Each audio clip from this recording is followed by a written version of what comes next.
इस वाक़े का जो रावी है वो कहता है कि हमारी बहुत बड़ी कंपनी थी, सिक्योरिटी की कंपनी थी, तो मैं उसका जो जीएम था, जनरल मैनेजर, उसका मैं सेक्रेटरी था। कहता है कि मैं एक दिन दफ्तर में बैठा हुआ तो मुझे एक टेलीफोन कॉल आई।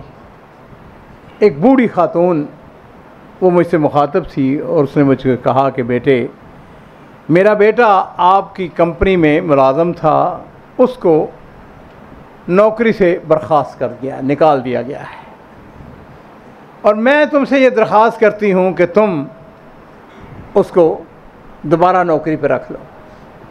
हमारे घर में कोई कमाने वाला नहीं है, उसका बाप फौत हो चुका है, उसके 2 भाई और भी हैं जो बेकार घर में बैठे हुए हैं, नौकरी के काबिल हैं, नौकरी मिलती नहीं, और ये जो जॉब पे था इसकी अपनी गलतियाँ, अपनी कोताहियाँ, अपनी कमज़ोरी की वजह से इसको नौकरी से निकाल दिया गया है। घर में कमाने वाला कोई नहीं है, खाने के लाले पड़े हुए हैं, तो तुम्हारी मेहरबानी है इसको। मैंने कहा खाला, बात यह है कि मैं तो एक अदना सा मुलाज़म हूँ, मेरे पास तो ये अख्तियारात नहीं है कि मैं उसको नौकरी पे रख सकूँ, ये तो जो बड़े अफसर हैं, जो बड़ा हमारा। और उसने कहा बेटे, बात मुझे यह है कि मैं किसी को नहीं जानती, मेरे पास तुम्हारा टेलीफोन नंबर कहीं से मुझको मिला है, तेरी मेहरबानी, मैं अल्लाह के बाद तुम्हारे पास आई हूँ। कहता टेलीफोन बंद हो गया। थोड़ी देर के बाद फिर उसका फ़ोन आ गया, हाँ बेटे तुमने क्या किया मेरे बेटे के लिए? मैंने कहा खाला, मैंने तो कुछ नहीं किया। वो कहता है कि थोड़ी देर गुजरी फिर उसका फ़ोन आ गया। कहते कि बस मैं हैरान हो गया, मैंने उसको, खैर, कहता कि मैंने क्या किया, मैंने जो जीएम था वो साथ वाले कमरे में बैठे हुए थे, मैंने उनको फ़ोन किया, मैंने सर आपके पास 2 मिनट के लिए आना चाहता हूँ कि आ जाओ। मैं गया, मैंने कहा कि जी ऐसा है कि एक लड़के को, नौजवान को हमने नौकरी से निकाला है, अब उसकी माँ का फ़ोन आ रहा है, बार बार फ़ोन आ रहा है, और वो दरख्वास्त कर रही है कि घर में खाने वाला कोई नहीं है, उसके 2 भाई भी बेकार बैठे हुए हैं, वगैरह वगैरह पूरी दास्तान उसने सुना दी। तो सर ऐसा मुमकिन है कि उसको दोबारा नौकरी पर रख लिया जाए? वो भी अच्छे मूड में बैठे हुए थे। अच्छा उसको बुला लो। वो कहता है कि मैंने उसकी माँ से उसका फ़ोन नंबर लिया, मैंने उसे कहा कि बड़े साहब जो है वो तुमको बुला रहे हैं, आ जाओ जल्दी से आ जाओ। तो जी आ गया।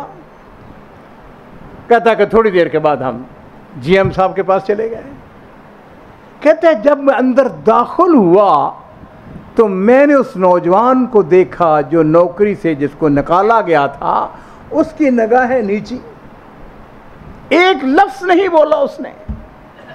और जो हमारा जनरल मैनेजर था उसने उसकी आंखों में डाल के देखा, उसको देखा, उसने उसको देखा, और फिर उसने मुझसे एक सवाल किया। उसने कहा ये बताओ कि तुम इसकी सिफारिश करते हो? मैंने कहा जी सिफारिश करता हूँ। उसने कहा अच्छा ये बताओ कि तुम इसका तज़किया देते हो?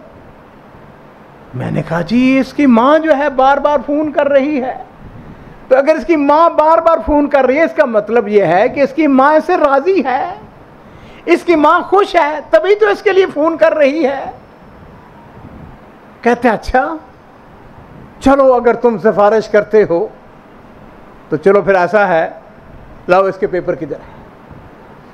तो जी उन्होंने उसके ऊपर लिखा कि इसने नौकरी से इसको इसलिए निकाला गया था कि छुट्टियां बहुत करता था।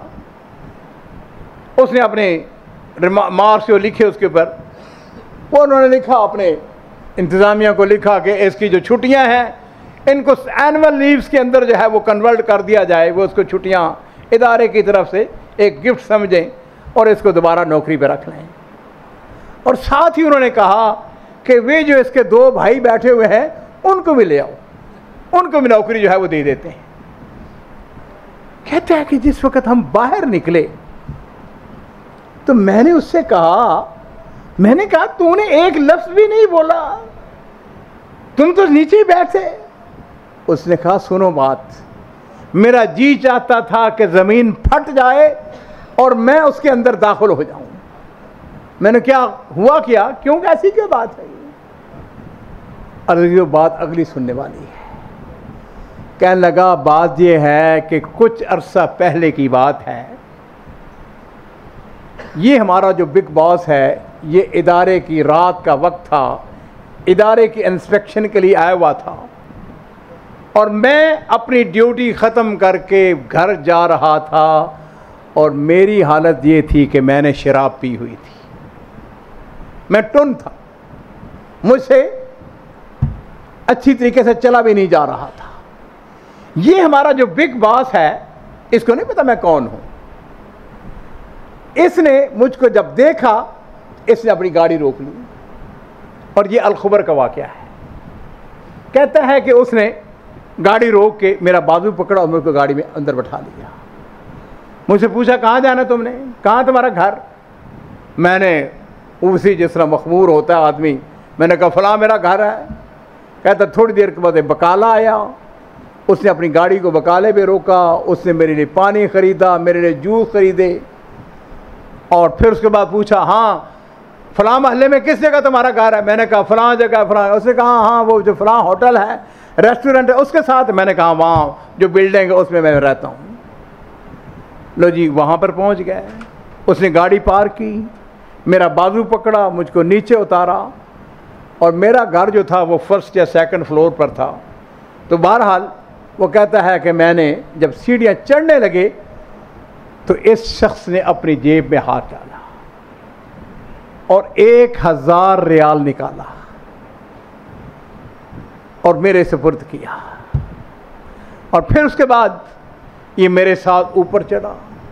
जब मेरा फ्लैट आया, इसने मुझसे चाबी ली, दरवाज़ा खोला, मुझको अंदर इसने दाखिल किया, और फिर इसने क्या किया, इसने दोबारा जो मेरा फ्लैट है उसको लॉक किया, और जो चाबी थी ना उसको दरवाजे के नीचे से उसको अंदर डाल दिया। कहता है कि आज जब मैं इसके पास दाखिल हुआ तो मेरा जी चाहता था कि ज़मीन फट जाए कि मैं इस शख्स के पास। और फिर उसको कहने लगा कि जाओ अपना जो बिग बॉस है उसको जाके कह दो कि मैंने ज़िंदगी के अंदर ऐसी तौबा की है, ऐसी तौबा की है जैसी शायद कभी किसी ने तौबा ना की हो। इसलिए कि इस शख्स ने, मैं जो गिर चुका था, मैं कहीं का कहीं पहुंच चुका था, मुझको सहारा दिया। अजीज़ों, दुनिया के अंदर बड़े बड़े लोग काम करते हैं, लेकिन इस बात को समझ लीजिए, बड़ा आदमी वो होता है जो गिरतों को थाम लेता है। वो नशा पला के क्या है, गराना तो सभी को आता है, मज़ा तो तब है कि गिरतों को थाम ले साकी। लोगों के साथ तावन करना, लोगों की मदद करना, लोगों के साथ खैर खाही करना, यही असल इंसानियत है। अल्लाह ताला हमें इसकी जज़ा खैर अता फरमाए और तौफीक अता फरमाए।